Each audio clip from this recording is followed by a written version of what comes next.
they need to get to the right level of the customer that really can understand what total cost of ownership is and care about it, because it depends on companies, but some people don't care about the good of the whole, they care about their little world. So you need to get to that person that can understand it. You need to have a value proposition that can be tangible, that you can sit in front of a customer and say, if I do this, these are the costs I can affect.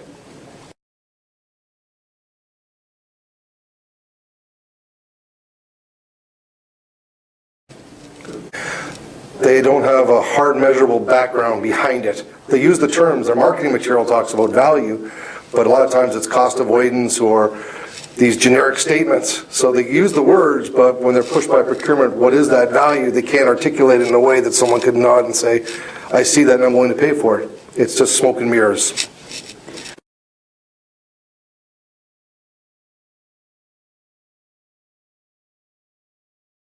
Success factors: 1, believe in it. 2, make sure your team is paid and motivated to do it.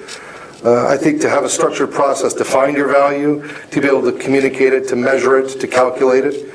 So want to do it and have the tools to do it kind of are the two sides that need to occur.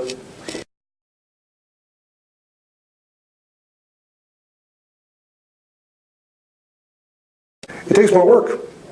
It's pretty easy to relatively easy to put a process in place to cut a price. You can see the results pretty quickly. You picked up an order that you might have lost.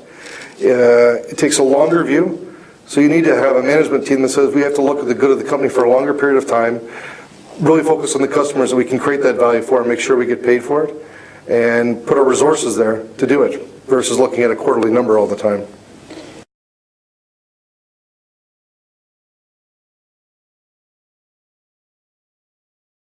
Well, a lot of times, if senior management measure people on sales, for example, salespeople then will go out and sell. Doesn't mean they're going to get paid for the value.